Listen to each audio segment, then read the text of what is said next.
started it? Can you sing that into the mic again? No. Come on. I cannot. Zooby, zooby, zoo. That was Jessica. Who's seen Mad Men?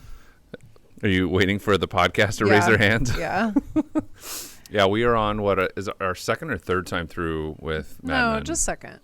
Yeah. I mean, I think I've seen it through more times than you have. Okay, well, that's on you. And I definitely my second time. remember it a little bit more than you do. But anyway, season 5, I think, season premiere. Yeah, one of the characters sings a song in French, and it's been in our heads all day, unfortunately, and now it might be in yours. Now we just randomly sing it. Yeah.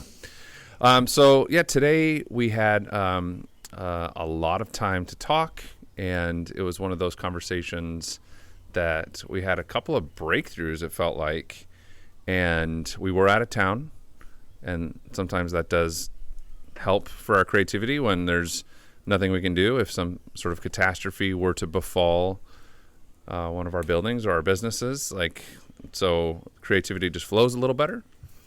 And but we weren't recording then. We're like, oh, this would be so good for the podcast.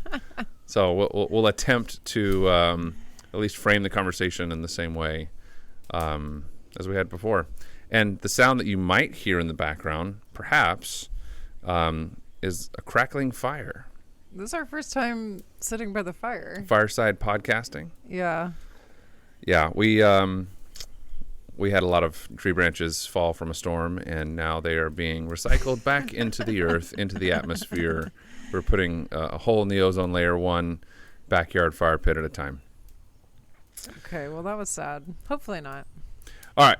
So the breakthrough, or the theme that we kind of feel like landed for us today, was around teams and how the structure of our company is something that you said you think about 10 to 11 hours a day. I'm sure that wasn't an exaggeration at all. It was a fairly specific time frame. I do feel that I just ruminate on the structure and how it could be better. And now that we have, multiple locations and a lot of moving parts, I feel like it's just kind of always sitting out there waiting. It's like a puzzle. It's just like I want to solve it, but I probably will never solve it. So I need to get over that attitude. Yeah. But with the structure, it's for you, a lot of it is having people in the right positions to flourish with the right roles and responsibilities and the ability to kind of grow into those roles. And we've got a team that is, for the most part, kind of down to do whatever. If it's a construction project, if it's moving inventory around, if it's brainstorming on something that has to do with marketing, menu creation. Like, the team is great. They're always ready to jump in and help in whatever way that they can. I think where it gets a little tricky now is that we have to have sort of a remote situation because we have multiple sites where people are at, and there's a lot of I said moving parts earlier. I don't know. Projects that need to be tackled. Sure. And so I feel like it ends up that we just are being much more reactive than we are proactive. Yeah. And so I've just been noticing lately that we need to take steps to get more proactive. So that was kind of what led into our conversation today. And it usually starts with me saying something like, we're at an inflection point. This is so bad. How can we get better? Yeah, you have these inflection points multiple times a week, and I know that we'll have another one next week. And so he just kind of rolls his eyes and goes with it. But it does give you insight into my brain and how I do constantly think about how to make Honeymoon better. Yeah. And well, the team thing just kind of started to make sense to me. Well, I think one aspect that we sort of shared even before we got married was being parents of kids heavily involved in sports Yes. and even being athletes ourselves and sort of participating under the leadership of coaches and even coaching ourselves. actually. And so I think when we had the episode with Paige, VP Paige Venturi, we talked about how you were her volleyball coach, Yes. 10, 15 years ago? How many years ago was that? No, it's probably been Yeah. 20 now. Well, no, you didn't coach her when she was 6 or 7. She just had a birthday. Oh, that's true. Okay, 15. Okay.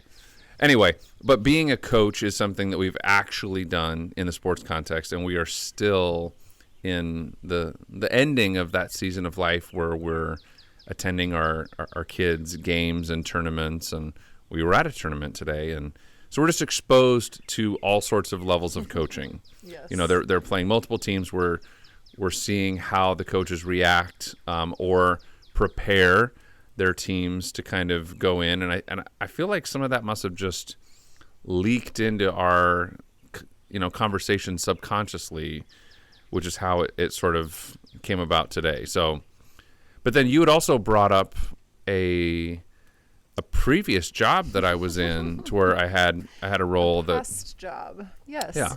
Yeah, I think what led into it was I was just talking about like our salaried employees and how to unleash them in the best, way that I can. And we started talking about you, and it was kind of. Do I have a salary? You do have a salary. Can you unleash me? You have a small salary. I find plenty of ways to spend money. I don't know where it comes from. Yeah, and I think one thing that just working alongside of you for, close to 10 years now. Yeah.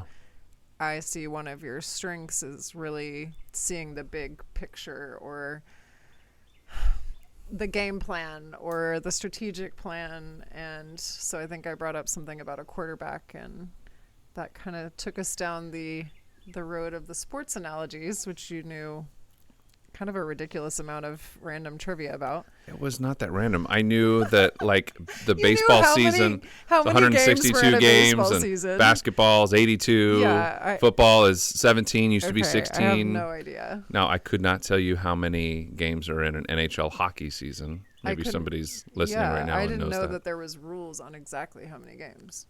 Well, they're not rules as much as they're just a schedule. I mean, you want every team to play the same number of games so that you have, fairness in the standings. Yeah, yeah. So even that got us talking about the rhythm of a game and the quarters and how that ties into an annual calendar Yeah. and, Well, you have first quarter and second quarter. or even just how a team exists with a certain name on the front of their jerseys and then a unique individual's name often on the back of their jerseys, and that chemistry, that game plan, the strategy for how to deploy that team might change, but then there's also some constant things that the team might establish as their values, their characteristics of what people can recognize or expect, when this team comes out to play. Anyway, I'm already getting excited about, imagining extending this metaphor even further. But I was a part of a nonprofit initiative in our community.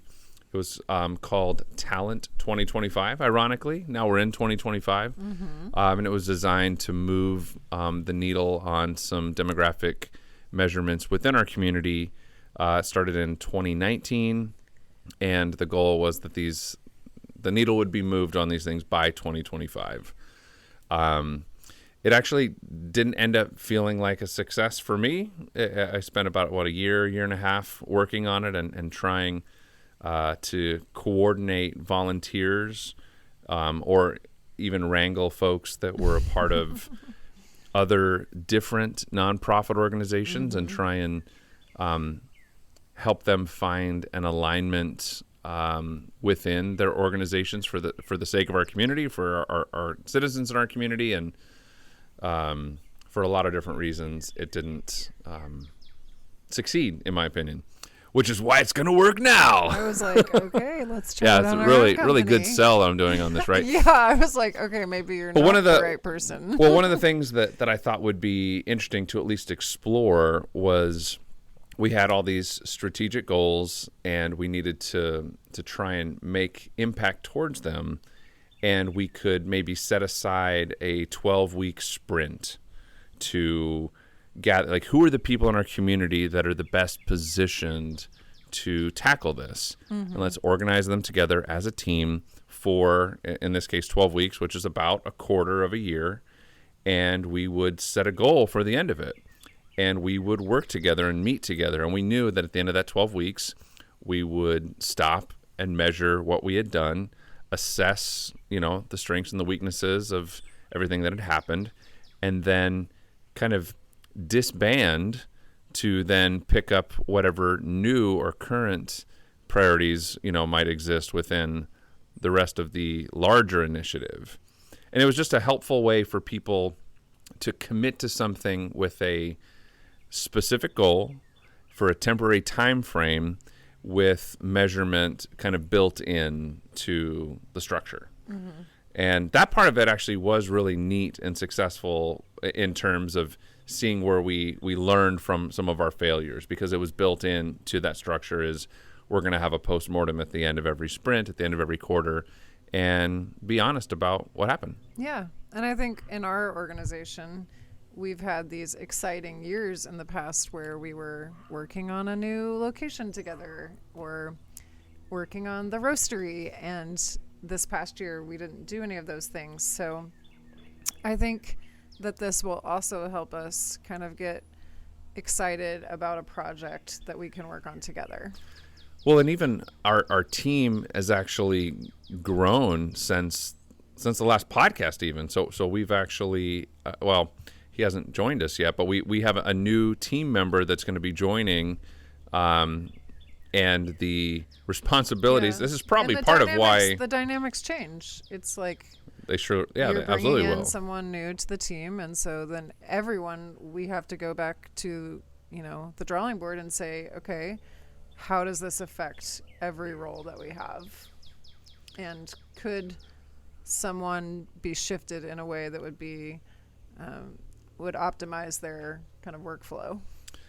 Yeah, and we definitely encourage a lot of autonomy and self-directed behavior within our team. Like if there's an area that they want to grow in, we want to know about it and give them the responsibilities that will take them to that. And so we're constantly checking in to say, all right, is this still the path that you want to be on, the responsibilities that you want to have?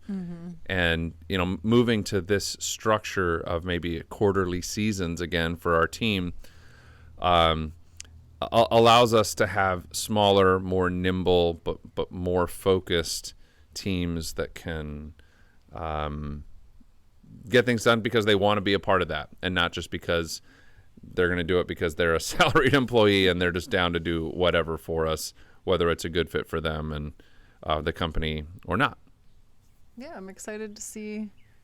I've already put a few dates on the calendar. I don't know if you saw those. I did. Calendar I did. invites. I've not accepted them yet. I'm sure. Okay, I you're surely not gonna will. accept them. The invitations came through.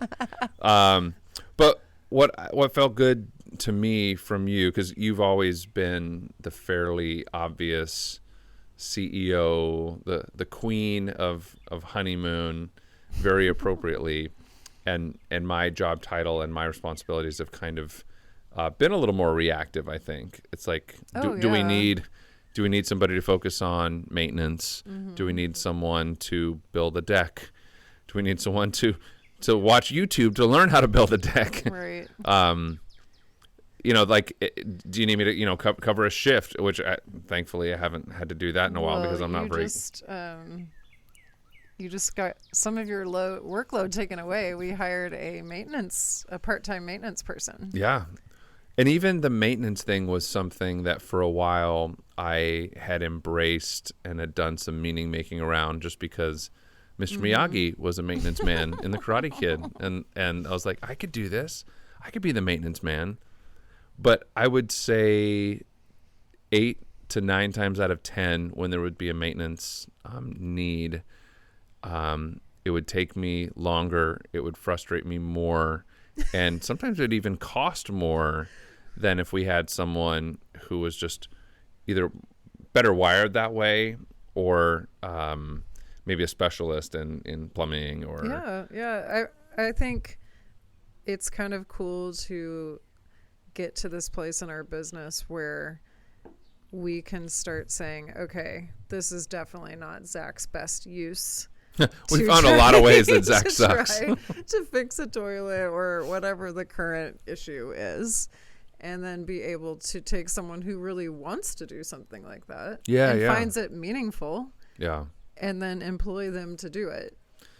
Yeah. And so for me, the just thinking a lot about the proactive versus the reactive, and this gentleman has already come in and is cleaning our refrigeration units and doing all these things that idea of preventative maintenance is part of his native language, and it's even he abbreviates it as PM. Mm-hmm.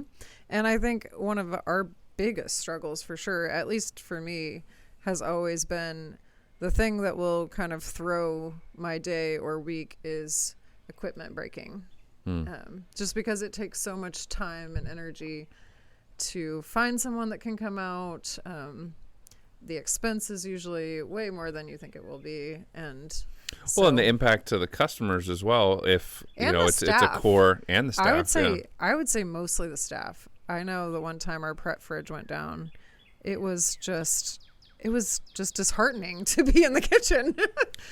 Well, we even have another local company that's it's a pizza company that their pizza making equipment went down this weekend, and so they're trying to kind of limp along that saga with equipment that, and gosh, it's tragic. Like I totally feel for them. So it's the second quarter of 2025. I can't believe that. We're already here. I can't believe that. And we're going to be moving to this like more kind of formalized team structure and quarterly approach. And Jessica's going to buy me a whistle, and I'm going to... A clipboard? Yeah, maybe. What about the whiteboard? A whiteboard with a clipboard on it? Can I wear high socks? Yes. Short shorts? Oh, sure. Okay. Why not? Okay. We're a coffee shop. And I think officially they have announced that season 4 of Ted Lasso has been greenlit. I heard that. I'm excited. Yeah. I am cautiously optimistic because sometimes you just need to leave a good thing. They're also releasing a new movie about the Karate Kid, which I think is going to be terrible. What if I love it? You probably will. It's got Jackie Chan and Ralph Macchio. I have no feelings about it. I'm sorry. I have feelings about it. It might be terrible. It might ruin my youth.